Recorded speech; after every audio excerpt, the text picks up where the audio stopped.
Transport for London have called it the perfect storm. The government grant has been cut, passenger numbers have fallen, and the Crossrail delay has reduced revenue. On top of that, there's the Mayor's fares freeze. Today we learnt TfL is basing its future on increasing fares. That wouldn't be welcome. No, I don't think it's fair.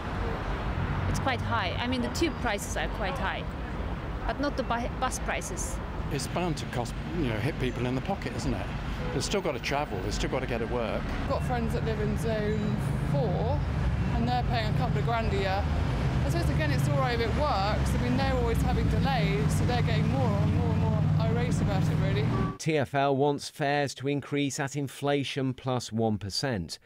And there will be more job losses. New Piccadilly line signalling will be paused, and that could impact other upgrades. So the good news for transport users is they're still getting the train, so we're getting rolling stock, and really that's TfL's priority. That's the thing that has to happen. But yeah, that scrimping and saving means that some of the kind of works at places like Camden, the Holborn rebuild, signalling out on ends of Piccadilly is going to have to be paused. That's delays, and that means that more trains and more capacity can't come until much, much later in time. Some maintenance on the roads won't happen. The bus fleet will shrink. But other schemes like plans to clean up London's air, reducing road casualties and upgrades to other tube lines will still go ahead. Transport for London says it has achieved more efficiencies than it planned, some £200 million more, but more job losses will be on the way, and that could be as many as 2,700 posts that will be closed. And business groups now want TfL to look at other ways of raising revenue, for example, selling the Crossrail tunnel, and to look again at the fares freeze.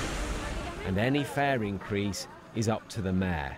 When it comes to my second term, I'll be publishing my manifesto during the election campaign. Oh, so you might not freeze them and say you accept you really won't be able to. Any hard-headed analysis, I mean, you won't be able to do that were you to win a second term. Well, look, there's 18 months to go to the next mayoral election. What I'm not going to do, as much as I enjoy it being on BBC London, is unveil my manifesto. TfL currently has a £1 billion deficit. Plans to be back in the black have also been put back a year to 2022. Even the transport bosses admit this is all challenging. Tom Edwards, BBC London News.